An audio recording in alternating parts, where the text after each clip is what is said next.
जब इंसानियत के मैदान पर अंधेरा छा गया था, जब हक़ और बातिल के बीच की पहचान मिटाई जा रही थी, जब खुद को इस्लाम का शहंशाह कहने वाला यजीद अपनी जुल्म की ताकत से लोगों के ईमान खरीद रहा था, तब एक आवाज उठी। वो आवाज थी इमाम हुसैन अलैहिस्सलाम की। इमाम हुसैन अलैहिस्सलाम, जो रसूल खुदा हजरत मोहम्मद सल्लल्लाहु अलैहि व आलिहि वसल्लम के नाती थे। वो घर जिसमें वही वही का मतलब खुदा का पैगाम नाजिल होती थी, उसी घर के फर्जंद ने वो काम किया जो हमेशा के लिए इंसाफ और आजादी का पैगाम बन गया।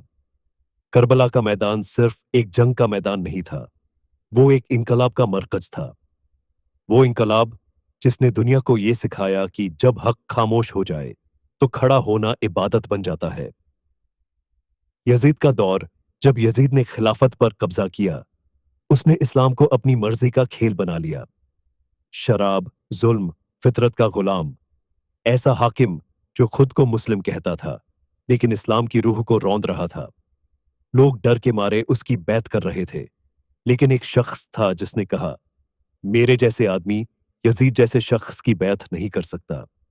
वो शख्स था इमाम हुसैन अलैहिस्सलाम।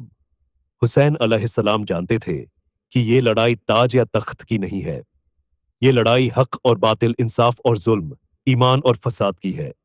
उन्होंने मदीना छोड़ा, मक्का गए, लेकिन जब देखा कि मक्का भी अब अमन की जगह नहीं रही, तो अपने कुछ साथियों और अहले बैत के साथ करबला की तरफ रवाना हो गए।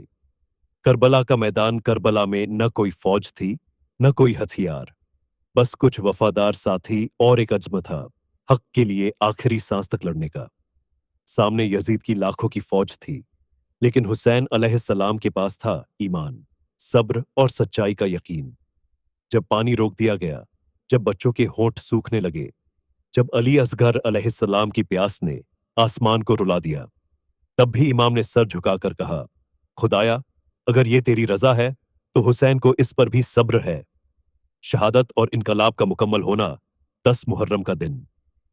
इमाम हुसैन अलैहिस्सलाम अपने एक एक साथी, अपने भाई हजरत अब्बास अलैहिस्सलाम, अपने बेटे अली अकबर अलैहिस्सलाम, यहां तक कि अपने 6 महीने के बच्चे तक को खुदा की राह में कुर्बान कर चुके थे। जब मैदान में आखिरी बार अकेले निकले तो फरिश्ते कांप उठे, आसमान सुर्ख हो गया, जमीन रो पड़ी। हुसैन अलैहिस्सलाम का सर तो कट गया, लेकिन जुल्म का ताज भी गिर गया।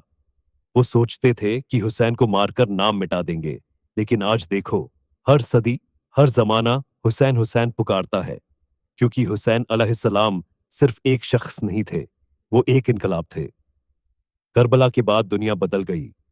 लोगों ने समझा कि हुसैन अलैहिस्सलाम ने सिर झुकाया नहीं, बल्कि सर कटाकर इंसानियत का सिर ऊंचा कर दिया।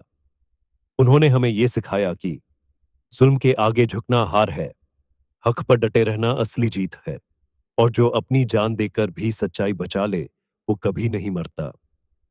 आज भी जब किसी मजलूम पर जुल्म होता है, तो करबला याद आती है।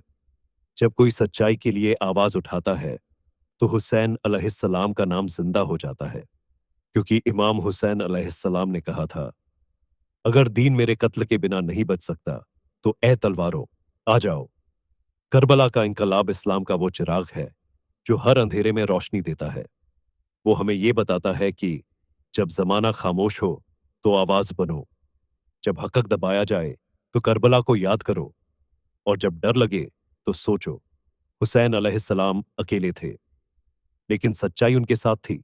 करबला का इनकलाब सिर्फ 680 ईस्वी की कहानी नहीं, वो हर दौर की जरूरत है, क्योंकि जब भी जुल्म बढ़ेगा, हुसैनियत फिर से जिंदा होगी, और जब भी कोई मजलूम बोलेगा, उसकी आवाज में हुसैन अलैहिस्सलाम का इनकलाब गूंजेगा। सलाम हो उस हुसैन अलैहिस्सलाम पर जिसने अपने खून से इंसानियत को जिंदा कर दिया, और लानत हो उस यजीद पर जिसने इस्लाम के नाम पर जुल्म की तारीख लिखी।